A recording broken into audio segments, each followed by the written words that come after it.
Hello there. You saw my last video. You saw that I just finished my first little pot, little, if you want to call it, bowl.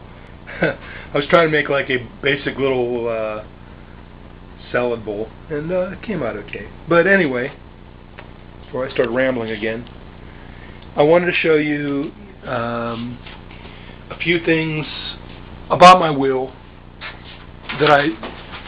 a few things that I like and a few things that I don't like, because several people mentioned different things. You know, I see a lot of people mentioning about making their own.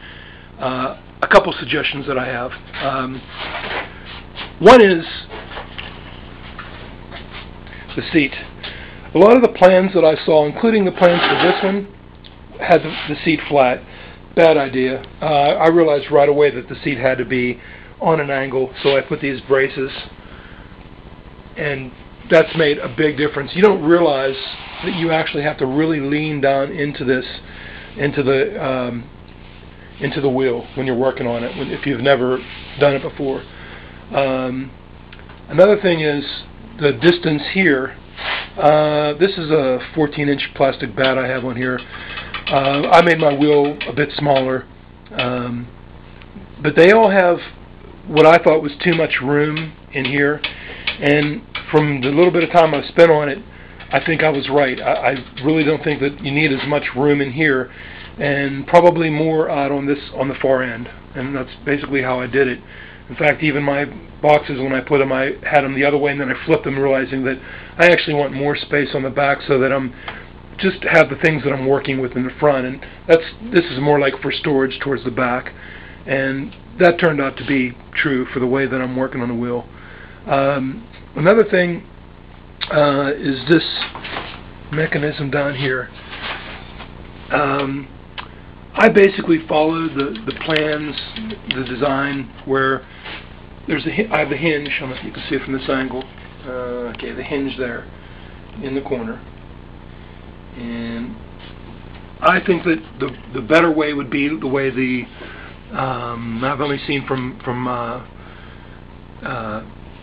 Simon Leach's video, you know, what he showed, but I think that it actually comes through a slot in the board. And if I had to do it over, I would make two pieces, and with two pieces, you know, like 3 pieces here with a section knot in the middle, put it all together, 3 pieces here, so there's a square hole, the easiest way to make the square hole, and put that board actually all the way through a pin.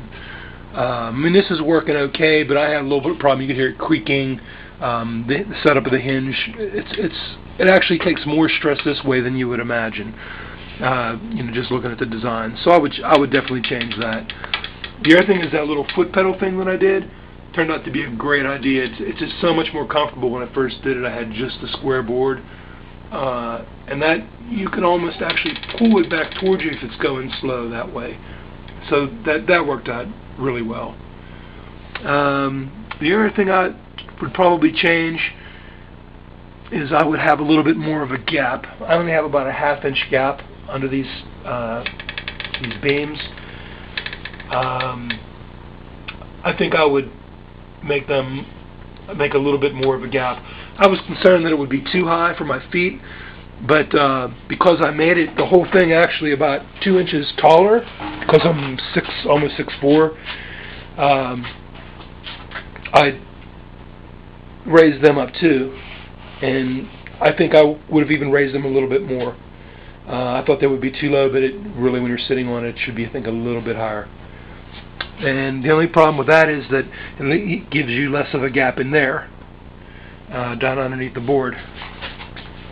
So that would be something you would have to watch. But I actually notched mine out, as you can see, and that worked well. As far as making it out of metal, I'm happy I did that. It's, of course, very rigid, you know, because of the metal. Not that it wouldn't be made with wood, but I just like to feel a bit better this way. And that's about it. Oh, one other thing, tools. I talked about tools. A couple of ideas that I had. Again, I never saw anybody working the wheel before. So I just kind of, just from watching, guess what I thought would work well. Rubber squeegees, these are 3M makes these for auto body. These are great for wiping down your bat. These are, I think, probably the best thing you could probably have. One swipe over is equal to like 10 with a sponge, you know, for like cleaning up and right off the edge into my water if I want. That worked really well. The plastic, excuse me, the plastic squeegees, the large ones, which I get these all the time. I use the small ones at work. The big ones I don't care for with auto body putty. But for cleaning my bench, where I'm kneading my clay, it's a mess right now, but these are great. This thing, because it's, you know, fairly rigid and just a little bit flexible, or works great on cleaning the board. So that, I'm happy with that. The other tools that I made. This thing here, I made this rib out of a piece of 4-inch PVC, and it's just, you know, you can see it's a piece of pipe, and I just cut it out with the jigsaw. I'll cut the shape out, and then sanded it inside and out, and rounded the corners a little bit. This thing is great. I mean, honestly, this I think is probably going to be my favorite tool, my favorite rib. I made a bunch of wooden ones and tried different things, but this just really, it's easy to conform to the shape of the pot by just turning it. You know, you have the inside, the outside. The only thing I could think that would be better would be to have another one with maybe from a 6-inch diameter piece of pipe, and then maybe even a smaller one, maybe a you know, a 2-inch piece of pipe for another one. That worked really well. So I guess that's about enough babbling for now, and I'm going to keep on practicing, and wish I could come see you, Mr. Leach.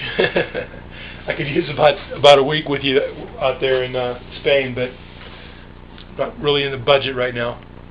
So, hey, take it easy, everybody, and have fun.